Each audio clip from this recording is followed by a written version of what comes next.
আলহামদুলিল্লাহি রাব্বিল আলামিন সলাতু ওয়াসসালামু আলা সাইয়্যিদিল মুরসালিন আম্মা বা'দ ফাআউযু বিল্লাহি মিনাশ শাইতানির রাজিম বিসমিল্লাহির রহমানির রহিম আসসালাতু ওয়াসসালামু আলাইকা ইয়া রাসূলুল্লাহ ওয়া আলা আলিকা ওয়া আসহাবিকা ইয়া হাবিবাল্লাহ আসসালাতু ওয়াসসালামু আলাইকা ইয়া নাবিয়াল্লাহ ওয়া আলা আলিকা ওয়া আসহাবিকা ইয়া নূরাল্লাহ। মাদানী চ্যানেলের দর্শকবৃন্দ, আপনাদেরকে আরও একবার সাদর আমন্ত্রণ জানাচ্ছি দেখার জন্য অনুষ্ঠান সফল জীবনের নির্দেশিকা। আলহামদুলিল্লাহ, সফল জীবনের নির্দেশিকার এই অনুষ্ঠানে আমরা বিভিন্ন বিষয়বস্তুর উপরে আলোচনা করে কিভাবে নিজের জীবনে সফলতা অর্জন করা যায়, বাস্তবিকভাবে অর্জন করার জন্য কেমন ক্ষেত্র বিশেষের উপর আমাকে জীবন ধারণ করতে হবে, সেই লক্ষ্যে আমরা গত অনুষ্ঠানগুলো থেকে বিভিন্ন বিষয়ের উপর আলোচনা শুনেছি। আজকেও একটি বিষয় নিয়ে আমরা আলোচনা করব, আর অত্যন্ত গুরুত্বপূর্ণ বিষয়। প্রত্যেকটি বিষয়ই গুরুত্বপূর্ণ, কেননা প্রতিটি বিষয়ই আমাকে ইন্ডিকেট করবে আমার জীবনের সফলতা আনার জন্য। এখন সফলতা তো আমরা সবাই চাই। কে এমন ব্যক্তি আছে যে সফলতা চায় না? যে কর্মে থাকুক না কেন, সেখানে সে সাকসেস হতে চায়, সে ওভারকাম করতে চায় এমন কিছু যা দ্বারা সে নিজেও উপকৃত হবে, অপরকেও উপকৃত করতে পারবে। তো আসুন না মাদানী চ্যানেলের দর্শকবৃন্দ, সফল জীবনের নির্দেশিকা অনুষ্ঠান থেকে বিষয়বস্তুর উপর আলোচনা শুনে আমরা সেই ধারাবাহিকতায় নিজের জীবনকেও পরিচালিত করার চেষ্টা করি। ইনশাআল্লাহ আজ্জা ওয়াজাল সফলতা অবশ্যই আসবে। আসুন মাদানী চ্যানেলের দর্শকবৃন্দ, বিষয়বস্তুর উপর আলোচনা করার পূর্বে একটি দরুদ শরীফের ফজিলত শ্রবণ করে নিই। এতে করে ইনশাআল্লাহ আমাদের অন্তর প্রশান্ত হবে এবং আমাদের ইবাদতের রিয়াজতে মনোনিবেশ হওয়ার একটি মাধ্যম হয়ে যাবে। আমার নবী রাসূলুল্লাহ আরবি সাল্লাল্লাহু তাআলা আলাইহি ওয়াসাল্লাম এর রহমতপূর্ণ বাণী, যে ব্যক্তি সকালে 3 বার, সন্ধ্যায় 3 বার প্রিয় নবী রাসূলুল্লাহ আরবি সাল্লাল্লাহু তাআলা আলাইহি ওয়াসাল্লামের উপর দরুদ শরীফ পাঠ করে, আল্লাহ তাআলা ওই বান্দার ওই দিনের ওই রাতের গুনাহগুলোকে মাফ করে দেয়। সুবহানাল্লাহ। সল্লু আলাল হাবিব সাল্লাল্লাহু তাআলা আলা মুহাম্মদ সাল্লাল্লাহু তাআলা আলাইহি ওয়াসাল্লাম।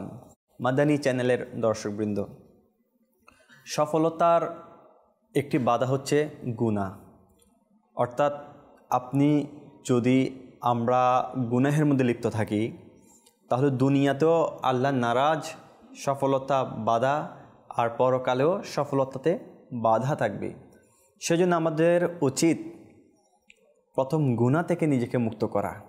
আর এই গুনাহ থেকে নিজেকে যদি আমরা মুক্ত করতে পারি, তাহলে আমাদের এই সফলতার বাধা কেটে আসবে, আর আমরা সুগম একটি রাস্তা তৈরি করতে পারবো সফল জীবনে বাস্তবায়ন করার জন্য।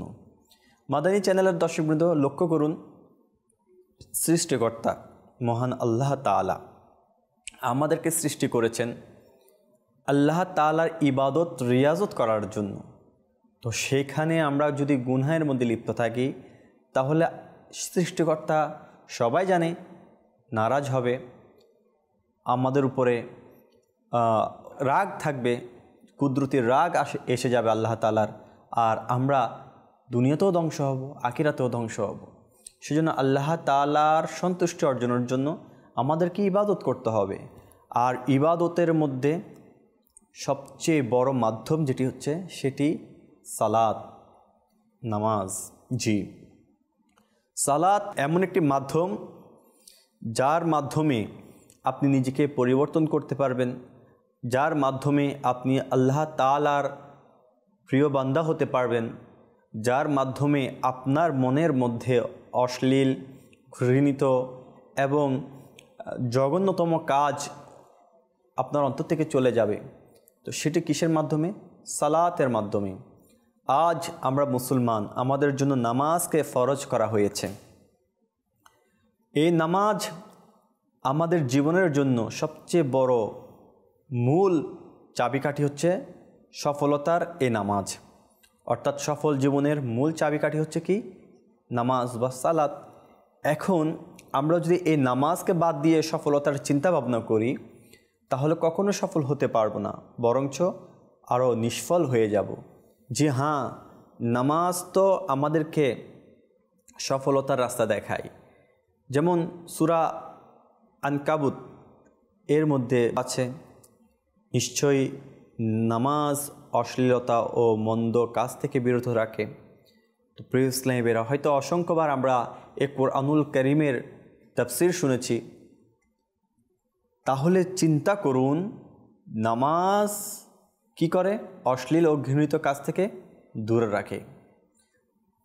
এই নামাজ যদি আমাদেরকে অশ্লীল ও ঘৃণিত কাজ থেকে দূরে রাখে তাহলে আমরা অশ্লীলতা থেকে বেঁচে থাকতে পারলেই পবিত্রতা অর্জন করতে পারবো সর্বদা।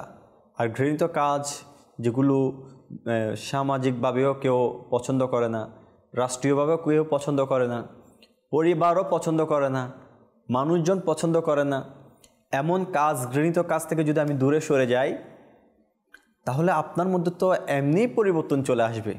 জি, কোনো ব্যক্তি অশ্লীল কাজের মধ্যে লিপ্ত থাকলে সারা দিন চিন্তাভাবনা থাকবে তার অশ্লীলতার মধ্যে, তার মেন্টালিটি নষ্ট হয়ে যাবে, তার চিন্তাভাবনা নষ্ট হয়ে যাবে, তার মধ্যে একটি শুধু অশ্লীল চিন্তাভাবনার ধারা, তার ব্রেন একেবারে অন্য মনস্ক হয়ে যাবে, তার দুনিয়ার কোনো কিছুই ভালো লাগবে না, শুধু অশ্লীল জিনিসের মধ্যেই সে নিজেকে লিপ্ত রাখবে। এবং তার যদি কোনো ইনকাম সোর্স থাকে সে অশ্লীল কাজের মধ্যে এই ইনকামটাকে পুরো নষ্ট করে দিবে। ঘৃণিত কাজ যদি এভাবে আমাদের থেকে থাকে এগুলো আমাদেরকে নষ্ট করে দিবে, ধ্বংস করে দিবে। তো সেজন্য কুরআনুল কারীম সূরা আনকাবুতের মধ্যে যে আয়াতে কারিমা আল্লাহ তাআলা নাজিল করেছেন সেটা হক, সত্য, অস্বীকারী তো কাফের হয়ে যাবে। তো প্রিয় ইসলামী ভাইরা, তো নামাজ আমাদেরকে অশ্লীল কাজ থেকে, ঘৃণিত কাজ থেকে দূরে রাখে। কিন্তু আপনার আমার প্রশ্ন থাকতে পারে, অনেকে তো নামাজ পড়ে কিন্তু সে ঘৃণিত কাজ থেকেও দূরে থাকে না, অশ্লীল কাজ থেকেও দূরে থাকে না, তাহলে কি নামাজ এই আয়াতে কারিমার দ্বারা তার মধ্যে সেটার প্রভাবিত কেন হলো না? জি হ্যাঁ, তার মধ্যে প্রভাবিত না হওয়ার একটি কারণ, সে নামাজকে নামাজের মতো গুরুত্ব দেয়নি। সালাতকে যেভাবে গুরুত্ব দেওয়ার কথা ছিল, যেমন সূরা নিসাতে আল্লাহ তাআলা কি বলেছেন, নিশ্চয়ই সালাত মুমিনদের উপর নির্ধারিত সময়ে ফরজ করা হয়েছে। এখন নামাজকে নিয়ে অলসতা বা নামাজ কাজা করা, কুরআনুল কারীমের তেলাওয়াতের মধ্যে শুদ্ধতা নেই, নামাজের মধ্যে তাসবির মধ্যে শুদ্ধতা নেই, সূরা ফাতিহার মধ্যে শুদ্ধতা নেই, তাহলে প্রিয় ইসলামী ভাইরা, মাদানী চ্যানেলের মাধ্যমে তো অসংখ্যবার আপনাদেরকে এই তারগিব দেওয়া হচ্ছে, এই জজবা দেওয়া হচ্ছে। দেখেন, নামাজ যেমন ফরজ, নামাজের মধ্যে কিরাত পড়া ফরজ।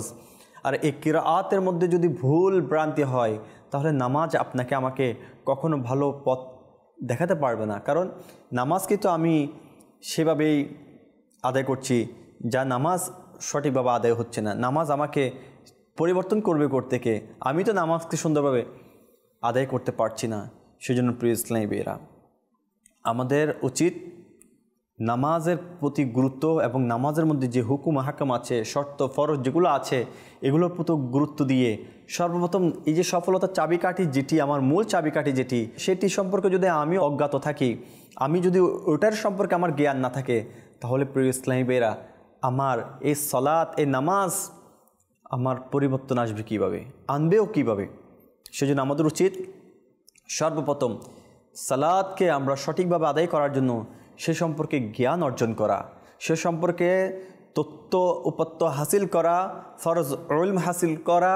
এই নামাজ যদি আমি এই গুরুত্ব সহকারে নিই, ফরজ হুকুম আহকামকে ভালোভাবে আমি জ্ঞানের মধ্যে আনি, ইলমের মধ্যে নিয়ে আসি, তাহলে এই নামাজের মধ্যে বিনয় আসবে, নম্রতা আসবে, নামাজের মধ্যে ভালোবাসা আসবে। মানুষ কি বেশি ভালোবাসে? যেটার মধ্যে স্বাদ বেশি পাই, যেটার মধ্যে আনন্দ বেশি পাই। যদিও ইচ্ছা করছে না, তারপর আমি একটি জাগতিক উদাহরণ দিচ্ছি। আজকের দুনিয়াতে মানুষ ফিল্ম ড্রামা দেখে আনন্দ পায়, ঘন্টার পর ঘন্টা বসে থাকে, তার মনোযোগ একেবারে নড়ে বড় হয় না। কেন? সেখানে সে বেহায়াপনা দেখছে, সেখানে সে কমেডি দেখছে, সেখানে সে নাচ গান দেখছে, সেখানে সে তার স্বাদ, নফসের যে স্বাদ সেটি পাচ্ছে, যার কারণে এই স্বাদ বৃদ্ধির কারণে তার এটা মজা লাগছে, একটার পর আরেকটা দেখার ইচ্ছে যাচ্ছে, তার সময় দিকে সে গুরুত্ব দিচ্ছে না, তার আমলের দিকে গুরুত্ব দিচ্ছে না, সে এটার স্বাদ পাচ্ছে বিদায় এটার মধ্যে সে লিপ্ত। তাহলে প্রিয় ইসলামীরা, কোনো কিছুর স্বাদ পেলে তার মনোযোগী বেশি হওয়া যায়। এখন যেটি গুনাহের কাজ, যেটার মধ্যে আমরা স্বাদ বেশি পাচ্ছি সেটা আমরা পালন করছি, কিন্তু ইবাদতে কি স্বাদ নেই? যদি এটা বলি তাহলে তো ভুল হবে।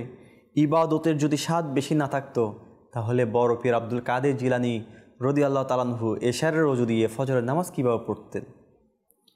খাজা মঈনুদ্দিন চিশতি আজমির রহমতুল্লাহ তাআলা আলাইহি এনারা সারা রাত ইবাদত কেমনে করতেন? প্রিয় ইসলামী ভাইরা, শুধু তাই নয়, ইমাম আবু হানিফা রহমতুল্লাহ তাআলা আলাইহি কি বলেন? সালাত এমন এক আলো যা অন্তরকে আলোকিত করে। তাহলে এনাদের অন্তরের মধ্যে আলোকিত কীভাবে আসতো? ইমাম গাজ্জালী রহমতুল্লাহ তাআলা আলাইহি বলেন, যে সালাতের মাধ্যমে আল্লাহর সঙ্গে সংযোগ স্থাপন করে সে কখনো পথভ্রষ্ট হয় না। বড় পীর আব্দুল কাদের জিলানী রহমতুল্লাহ তাআলা আলাইহি বলেন, সালাত হলো মুমিনের আত্মার খাদ্য। ইমাম শাফি রহমতুল্লাহ তাআলা আলাইহি বলেন, যে ব্যক্তি সালাতের গুরুত্ব বোঝে সে কখনো তা অবহেলা করে না। ইমাম মালিক রহমতুল্লাহ তাআলা আলাইহি বলেন, সালাত এমন একটি ইবাদত যা মানুষকে আল্লাহর নিকটবর্তী করে। তো প্রিয় ইসলামীরা, কে তার সৃষ্টিকর্তার নিকটে যেতে চায় না? কে চায় না? সবাই চায়। তাহলে প্রিয় ইসলামীরা, স্বাদ বৃদ্ধির জন্য আমাদেরকে চেষ্টা করতে হবে ইবাদতের স্বাদ। আল্লাহর ওলিদের এই ইবাদতের মধ্যে স্বাদ বৃদ্ধি ছিল বিদায় তিনারা ইবাদতের রিয়াজতের মধ্যে নিজেকে সর্বদা ব্যস্ত রেখেছেন, সর্বদা জিকিরের মধ্যে। এনাদের জবান শুধু নড়তে থাকতো, কখনো আল্লাহ আল্লাহ জিকির, লা ইলাহা ইল্লাল্লাহ জিকির, সুবহান আল্লাহর তসবিহ, আলহামদুলিল্লাহ তসবিহ, আল্লাহু আকবার তসবিহ, দরুদ শরীফের তসবিহ অনবরত ইনাদের জবানের মধ্যে জারি ছিল এবং সারি ছিল। তো প্রিয় ইসলামীরা দেখেন, এত মজা পেয়েছেন, এত ইবাদতের স্বাদ পেয়েছেন, তো প্রিয় ইসলামীরা আমরা কেন পাচ্ছি না? আমরা ইবাদতের গুরুত্ব, তাকে নম্র বিনয় সহকারে আদায় করার গুরুত্ব আমরা শিখি নাই। আমরা এটার যে প্র্যাকটিক্যাল সাথে জড়িত আছে, কিন্তু থিওরিক্যাল যেটা আছে, যেগুলো আমাকে আগে অর্জন করতে হবে, তার থেকে আমরা অনেক দূরে। যার কারণে আমি ইবাদতের স্বাদ বুঝতে পারছি না। আর ইবাদতের স্বাদ যদি আমার বুঝে আসে, তাহলে ফিল্ম, ড্রামা, নাচ গান, বেহাইপানা এগুলো থেকে বেশি ইবাদতের প্রতি মন বসবে, ভালো লাগবে। কারণ এটা আমার সৃষ্টিকর্তার প্রতি আমার ইবাদত, সৃষ্টিকর্তাকে ভালোবেসে ইবাদত, তাহলে এটাতে আরও বেশি মন বসার কথা। কিন্তু দুঃখের বিষয়, পরিতাপের বিষয়, আজকে এটার থেকে মন আমাদের দূরে সরে যাচ্ছে। যারা নিজের নামাজ কায়েম করেন এবং দায়েমের মধ্যে ব্যস্ত থাকেন, তাদের জীবনের মধ্যে সফলতা ইনশাআল্লাহ অনিবার্য। তো আমাদের উচিত মাদানী চ্যানেলের দর্শকবৃন্দ সর্বদা সালাতের গুরুত্ব দেওয়া এবং ইবাদত রিয়াজতের মধ্যে নিজেকে ব্যস্ত রাখা। হাদিসে মুবারাকার মধ্যে কি এসেছেন? হযরত ওমর ইবনুল খাত্তাব রাদিয়াল্লাহু তাআলা আনহু বর্ণনা করেন সহিহ বুখারী শরীফের মধ্যে, সালাত হলো ইসলামের স্তম্ভ, যে এটি প্রতিষ্ঠাতা করে সে ইসলামের ভিত্তি মজবুত করে। এখন আমরা ইসলামের ভিত্তি মজবুত কিভাবে করব? আমরা আজকে দেখুন, আমাদের অভাব, অনটন, অসুস্থতা, অস্থিরতা, ঘরে শান্তি নেই। কেন? আমাদের মধ্যে আমরা এখন সালাত থেকে অনেক দূরে সরে গিয়েছি। পরিবারের মধ্যে হয়তো যারা বুজুর্গ হয়েছেন, বৃদ্ধ হয়েছেন, তারাই সালাত পড়ছে, হয়তো আলহামদুলিল্লাহ অনেকে আছেন পরিবারের সবাই পড়ছেন। মেজরিটি পার্সন এখন দেখা যায় সালাত নামাজ কায়েম থেকে অনেক দূরে সরে গিয়েছেন। যারা অ্যাডাল্ট তারা তো এগুলোকে মেজরিটি পার্সনই কী করে না, ইবাদত রিয়াজতের মধ্যে মন বসে না। তারা মজ মাস্তির মধ্যে নিজেকে লিপ্ত, নিজেকে ব্যস্ত রেখে সময় এদিক ওদিক করে নিচ্ছে। এই সময় আমাকে কাঁদাবে, আজকে আমি সময়কে গুরুত্ব দিচ্ছি না, সময় আমাকে কাঁদাবে, আজকে আমি সময় খেয়ে ফেলছি, একদিন সময় আমাকে খেয়ে ফেলবে। তো প্রিয় ইসলামীরা, গুরুত্ব দেওয়া উচিত, কারণ এটি হচ্ছে জান্নাতের চাবি। নিশ্চয়ই নামাজ কি জান্নাতের চাবি। হযরত আবু হুরায়রা রাদিয়াল্লাহু তাআলা আনহু থেকে বর্ণিত, সালাত জান্নাতের চাবি। প্রিয় ইসলামীরা, এখন জান্নাতের চাবি আমার দরকার, কিন্তু আমি ওই চাবির জন্য কষ্ট করলাম না, সফলতা অর্জন করার জন্য মরিহা হয়ে আছি, কিন্তু আমি চেষ্টা করলাম না, তাহলে প্রিয় ইসলামীরা কীভাবে জান্নাতে যাব? হ্যাঁ, এখানে আরেকটি কথা আছে, জান্নাতের চাবিও পাবেন, কিন্তু রাস্তা যদি ভুলে যান। কেউ আপনাকে দিল একটা চাবি, বলল যাও আমার ঘরের তালাটা খুলে এই বস্তুটি নিয়ে আসো। এখন আপনাকে চাবি দিল, আপনি বললেন জনাব চাবি তো আমাকে দিয়ে দিলেন, রাস্তা তো আমি চিনি না, আপনার ঘর কোথায়, আপনার বাসা কোথায় আমি তো চিনি না। তাহলে চাবি আপনাকে যদিও ওর বাসায় কিমতি থেকে কিমতি জিনিস আপনি চাবি দিয়ে দিয়েছে, কোনো লাভ হবে না। কারণ আপনি তার স্থান চিনেন না, জায়গা চিনেন না, চাবি দিয়ে আপনি কি করবেন? নামাজ জান্নাতের চাবি। সাল্লু আলাল হাবিব সাল্লাল্লাহু তাআলা আলা মুহাম্মদ সাল্লাল্লাহু তাআলা আলাইহি সাল্লাম। আসুন আমরা নামাজও কায়েম করতে হবে, দরুদ শরীফও পাঠ করতে হবে, তাহলে আমাদের সফলতা ইনশাল্লাহ অনিবার্য। আর অন্যথায় না হলে আমরা ক্ষতির মধ্যে থাকবো, ধ্বংসের মধ্যে থাকবো।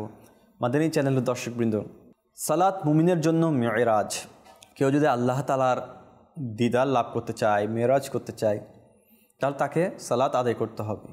সালাত আদায় করা মানে আল্লাহ তাআলার সাথে আপনি কথোপকথন বলা, আল্লাহ তাআলার সাথে আপনি কোয়ালিটি টাইম স্পেন্ড করা। মানুষ বলেন না আমরা একটা কোয়ালিটি টাইম স্পেন্ড করব। সবচেয়ে বড় কোয়ালিটি টাইম স্পেন্ড করা হচ্ছে ইবাদত, সালাতের মাধ্যমে। আপনি যখন স্যালেন্ডার করবেন নিজেকে, আপনি যখন দুই হাত বেঁধে নিজেকে সোপর্দ করে দেবেন আল্লাহ তাআলার দরবারে, নিজেকে বিনয় দিয়ে, নম্রতা দিয়ে, ইবাদত রিয়াজতের মধ্যে যখন আপনি নিজেকে দাঁড় করিয়ে ফেলবেন আপনি, বাস তাহলে দেখা যাবে কি হবে, আল্লাহ তাআলার রেজামন্দি হাসিল হবে, আল্লাহ তাআলার নৈকট্য হাসিল হবে। কিন্তু আমাদের এই নামাজের মধ্যে তাড়াহুড়ো, নামাজের মধ্যে অস্বস্তি, নামাজের মধ্যে চিন্তা ভাবনা, এগুলো আমাদেরকে তাড়া করে। তো যার কারণে নামাজের মধ্যে যে স্বাদ, সেটা থেকে আমরা অনেক দূরে সরে যাই। তো মাদানী চ্যানেলের দর্শকবৃন্দ, যদি এভাবে হতে থাকে তাহলে নামাজও আমাকে দুনিয়াতেও সফলতা দিবে না, আখিরাতেও সফলতা দিবে না। দেখুন নামাজের কেমন গুরুত্ব। ইবনে কাসির কিতাবের মধ্যে বর্ণিত আছে, হজরত উমর ফারুক রাদিয়াল্লাহু তাআলা আনহু যখন শহীদ হন, তিনি রক্তাক্ত অবস্থায় ছিলেন। জ্ঞান ফিরলে প্রথম প্রশ্ন করেছিলেন, লোকেরা সালাত আদায় করেছে তো? চিন্তা করুন, তিনি রক্তাক্ত অবস্থায় শহীদ হচ্ছেন এবং তিনার জ্ঞান ফেরার সাথে সাথে তিনি মৃত্যুর আগেও লোকেদের সালাত আদায় করার ব্যাপারে জিজ্ঞেস করছে। কত বড় কথা, চিন্তা করুন প্রিয় ইসলামীরা। আমরা তো সামান্য একটু মাথা ব্যথা হলেই বাস নামাজ কালাম সব ভুলে যাই, সামান্য একটু মাথা ব্যথা হলেই সব কিছু ছেড়ে দিই, একটু সর্দি কাশি লাগলেই নামাজ কালাম ছেড়ে দিচ্ছি। মাদানী চ্যানেলের দর্শকবৃন্দ, অথচ দেখুন ওমর রাদিয়াল্লাহু তাআলা আনহু যখন শহীদ হচ্ছিলেন তখনও নামাজের কথা চিন্তা করছে, অন্যের সালাতের কথা চিন্তা করছে। আর অথচ আমরা আজকের যুগে এই সালাতকে গুরুত্বই দিচ্ছি না, বা গুরুত্ব দিলেও এটাকে আমরা আদায় করছি না। গুরুত্ব দেওয়া এক জিনিস, আদায় করা এক জিনিস। মুসলমান সালাতকে গুরুত্ব দেয়, আলহামদুলিল্লাহ, নামাজের প্রতি ভালোবাসা আছে, কিন্তু নামাজের মধ্যে অলসতা আছে। সেই অলসতা থেকে আমাদেরকে কেটে আসতে হবে। দেখুন তো একবার চিন্তা করুন, পরিবারের সবাই সঠিকভাবে, শুদ্ধভাবে, সহিভাবে, নম্রতার সাথে, বিনয়ের সাথে নামাজ আদায় করছে, এই পরিবারের অবস্থা কেমন হবে, দেখতে কেমন লাগবে? আপনি নামাজও আদায় করলেন, আবার গান বাজনার মধ্যেও লিপ্ত হয়ে গেলেন, তাহলে আপনার নামাজটা টেকসই হবে না। আপনাকে নামাজ পড়ার পাশাপাশি গুনাহ থেকে বেঁচে আসার জন্য আপনাকে অনুপ্রেরণা থাকতে হবে। অনুপ্রেরণা যদি আপনার অন্তরে না থাকে তাহলে আপনি গুনাহ থেকে বাঁচতে পারবেন না, গুনাহ থেকে আপনি ফিরতে পারবেন না। তো সেই জন্য প্রিয় ইসলামীরা, অনেকে বলে যে আগে ভাই গুনাহ থেকে বেঁচে নিই, আগামী সপ্তাহ থেকে নামাজ ধরবো, এই কয়েকদিন পর নামাজ ধরবো, বা আগামী তো রমজান মাস থেকে নামাজ ধরবো। প্রিয় ইসলামীরা, এটা হচ্ছে শয়তানের অনেক বড় হাতিয়ার, ধোঁকা দেওয়ার। আপনি যে আগামী মাস বা আগামী সপ্তাহ পর্যন্ত বেঁচে থাকবেন এর কোনো গ্যারান্টি আছে ভাই? সেই জন্য মাদানী চ্যানেলের দর্শকবৃন্দ, আসুন আমরা অবহেলা না করে নামাজের জন্য নিজেকে গুরুত্ব দিই, ইবাদত রিয়াজতের মধ্যে নিজেকে গুরুত্ব দিই, তাহলে আমরা সফলতা অর্জন করতে পারবো, অন্যথায় নিষ্ফল হয়ে যাব। আরেকটি ঘটনা এমন আছে, হুজুর করিম সাল্লাল্লাহু তাআলা আলাইহি ইসলাম ইন্তেকালের সময় বারবার বলছিলেন, আসসালাত আসসালাত, হুজুর করিম সাল্লাল্লাহু তাআলা ইসলাম এর সর্বশেষ ওসিয়ত ছিল সালাতের ব্যাপারে। দেখুন, যখন হুজুর করিম সাল্লাল্লাহু আলাইহি ওয়াসাল্লাম দুনিয়া থেকে পর্দা নিচ্ছে, সুনানে আবু দাউদের মধ্যে এই হাদিসখানা উল্লেখিত আছে। হুজুর করিম সাল্লাল্লাহু তাআলা ইসলাম যখন দুনিয়া থেকে পর্দা নিচ্ছে তখন আসসালাত করে সবাইকে উপদেশ দিয়ে যাচ্ছেন। তাহলে দেখুন সালাতের গুরুত্ব কেমন, সালাতের মুহূর্ত কেমন। এই সালাতকে আমরা আজকে দূরে সরে যাচ্ছি। আজকে অনেক সময় এমন পরিবেশে থাকার পরও আমরা নামাজ আদায় করছি না। ভাই, সালাতটা কার জন্য আদায় করছেন আপনি? সালাতটা কার জন্য? নিশ্চয়ই আল্লাহর জন্য, সৃষ্টিকর্তার জন্য। আপনি আমি এটা জানি যে একদিন যদি আমি রিজিকের তালাশ না করি আজকে সারাদিন খেতে পারবো না। আমার যদি একবেলা খাবার বন্ধ করে দেয়, দ্বিতীয় বেলায় চোখ দিয়ে পানি চলে আসবে, চেহারা শুকিয়ে যাবে, মানুষের ধারে ধারে যাওয়া শুরু করব এক গ্লাস পানির জন্য বা এক মুঠো খাবারের জন্য। অথচ যে সৃষ্টিকর্তা আমাকে দিয়ে যাচ্ছে সে খোদা তাআলার এক ওয়াক্ত নামাজ আমার থেকে তরক হয়ে যাচ্ছে, কিন্তু আমার মধ্যে কোনো অনুশোচনা নেই, কোনো হৃদয় ব্যথা নেই। প্রিয় ইসলামী ভাইরা, কেমন বান্দা আপনি নিজেকে নিজে নির্বাচন করুন। আপনি আমি কেমন বান্দা? নামাজ আমার থেকে ছুটে যাচ্ছে কিন্তু আমার কাছে কোনো অনুতপ্ত নেই, অনুশোচনা নেই। প্রিয় ইসলামী ভাইরা, আপনি আমি কি দুনিয়াতে শুধু খেতে এসেছি, খাওয়ার জন্য মরিহা হতে এসেছি, কামানোর জন্য মরিহা হতে এসেছি? কি এটাই কি আমার জীবন? এভাবেই কি আমার জীবন পার করব? এটাই কি প্রকৃত সফলতা? না প্রিয় ইসলামী ভাইরা, ভুল এবং ধোঁকার মধ্যে আছি। তো আমরা চিন্তা করি কি করব?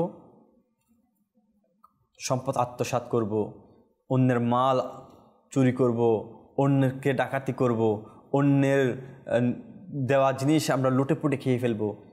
এগুলো নিয়ে আমাদের চিন্তাভাবনায় আমরা অশ্লীলতা থেকে বেরোতে পারছি না, ঘৃণিত কাজ থেকে বেরোতে পারছি না। অথচ দেখুন, নামাজ যে ঘৃণিত কাজ থেকে দূরে রাখে, এটার আরেকটি ঘটনা শুনুন। এক যুবক নিয়মিত চুরি করত। এক বুড়ো তাকে শুধু বলল, এক বয়স্ক ব্যক্তি তাকে বলল, তুমি শুধু সালাত কায়েম করো। সে প্রতিদিন 5 ওয়াক্ত সালাত শুরু করলো। কিছুদিন পর নিজের গুনাহ থেকে নিজেই বিরত হয়ে যায়। সুবহানাল্লাহ। প্রিয় ইসলামের দেখুন, তো চাইলে সব সম্ভব, আপনি আমি চাইলে সব সম্ভব, কিন্তু আমরা এটাকে গুরুত্ব দিচ্ছি না। ভাই, রিজিক এমন একটা জিনিস আপনি না চাইলেও আপনার কাছে চলে আসবে। মালিকুল মত যেভাবে আপনার হায়াত ফুরিয়ে গেলে চলে আসবে, রিজিকও আপনি যে কোনায় থাকেন না কেন আপনার রিজিক আপনার কাছে ঠিকই চলে আসবে। সেজন্য আপনি আপনার ইমানের দায়িত্ব, ইমানকে মজবুত রাখার, সালাত আদায় করার, কায়েম করার কাজে ব্যস্ত থাকুন। ইনশাআল্লাহ আপনার সফলতা আসবে, অন্যথায় নিষ্ফল হয়ে যাবেন। নিজেকে পরিবর্তন করুন নামাজের মাধ্যমে, ইবাদতের মাধ্যমে। মাদানী চ্যানেলের দর্শকবৃন্দ, কি হবে? 5 ওয়াক্ত নামাজ আপনি আজকে ছেড়ে দিলেন, এটা আপনার জন্য একটা বোঝা হয়ে গেল। আপনি আজকে 1 ওয়াক্ত নামাজ ছেড়ে দিলেন, এটা আপনার জন্য বোঝা হয়ে গেল। এটা আপনার দুনিয়া তো আপনার জন্য একটা বোঝা, আর আখিরাতের জন্য এটাও বোঝা। এগুলো আপনার জন্য শাস্তি হয়ে দাঁড়াবে। আল্লাহ তাআলা 1 ওয়াক্ত নামাজও মাফ করবেন না। যারা নামাজ আগে থেকে কাজা করেছে তাদেরকে উমরি কাজা করতে হবে, এগুলো আদায় করতে হবে। কোনো 2 রাকাত নামাজ দিয়ে রমজান মাসের শেষ নামাজ আদায় করে আপনি 2 রাকাত নামাজ পড়ে ক্ষমা চাইলেন, ক্ষমা হয়ে গেল, না, এভাবে কোনো সম্ভব নয়। আপনাকে সালাত আদায় করে নিতে হবে। আপনি বালেগ হওয়ার পর থেকে, বুঝ হওয়ার পর থেকে, আপনার জন্য নামাজ ফরজ হওয়ার পর থেকে 1 ওয়াক্ত নামাজও আপনার জন্য মাপ যাবে না। আপনাকে এগুলো আদায় করতে হবে। এরপর বাকি আল্লাহ তাআলা যদি চাই মাফ করলে করবে, কিন্তু আমার যেটা দায়িত্ব, যেটা আমার উপর হুকুম, সেটা আমাকে আদায় করেই দিতে হবে। সেজন্য মাদানী চ্যানেল দর্শকবৃন্দ, আসুন না আমরা নিজেকে পরিবর্তন করি, নিজের মধ্যে অনুশোচনা আনি। যতদিন পর্যন্ত ইবাদত থেকে দূরে ছিলাম, আসুন দাওয়াত ইসলামী আপনাদেরকে সেই পরিবেশ দিচ্ছে যে দাওয়াত ইসলামীর সুবাসিত পরিবেশে আপনি চলে আসলে কি হবে? আপনার ইবাদত রিয়াজতের মধ্যে মনোনিবেশ হবেন। আপনার ইবাদত ছুটবে না, অন্ততপক্ষে ইবাদত ছুটবে না। আপনাকে সর্বদা সবসময় তাগিদ দেওয়া হবে। আপনি নিজেও মানুষকে দাওয়াত ইসলামীর মাধ্যমে যখন ছায়ার তলায় চলে আসবেন, আপনিও মানুষকে দাওয়াত দেওয়া শুরু করবেন, তখন আপনার মধ্যেও পরিবর্তন আসবে এবং আপনার নিজেরও পরিবর্তন আপনি পরিলক্ষিত করতে পারবেন। তো সেজন্য আমি আপনাদেরকে অনুরোধ করব, আসুন দাওয়াত ইসলামের সাথে ইনশাআল্লাহ কাঁধে কাঁধ মিলিয়ে দিনই খেদমত করতে থাকুন। দেখবেন ইনশাআল্লাহ আজ্জা ওয়া জাল আপনার সলাতও কায়েম হবে এবং আপনার আশেপাশে সবাইকে আপনি ইনশাআল্লাহ একটি সুন্দর পরিবেশ দেখাতে পারবেন, তাদেরকেও দাওয়াত দিয়ে। মাদানী চ্যানেল দর্শকবৃন্দ, শেষ পর্যায়ে একটি কথা বলবো, শুধু সালাত আদায় করলে হবে না, তার নিয়ম কানুন এবং তার সম্পর্কে জ্ঞান অর্জন করতে হবে। তাহলে প্রকৃত সালাত আপনার আদায় হবে, আপনি অশ্লীলতা থেকে ঘৃণিত কাজ থেকে দূরে থাকতে পারবেন। এই সালাতের মাধ্যমে আপনার সফলতা ইনশাআল্লাহ দুনিয়া আখেরাতে আপনি নিজের চোখে অনুভব করতে পারবেন। আল্লাহ তাআলা আমাদেরকে বুঝার আমল করার তৌফিক নসিব করুক। মাদানী চ্যানেলের দর্শকবৃন্দ, আজকে সালাতের গুরুত্ব নিয়ে আমরা আলোচনা করেছি। ইনশাআল্লাহ আগামী পর্ব আবারও দেখার দাওয়াত দিয়ে অন্য কোনো বিষয় নিয়ে আলোচনা করব ইনশাআল্লাহ আজ্জা ওয়া জাল। ভালো থাকুন, সুস্থ থাকুন, মাদানী চ্যানেল দেখতে থাকুন। সাল্লু আলাল হাবিব সাল্লাল্লাহু তাআলা আলা মুহাম্মদ সাল্লাল্লাহু তাআলা আলাইহি ওয়াসাল্লাম।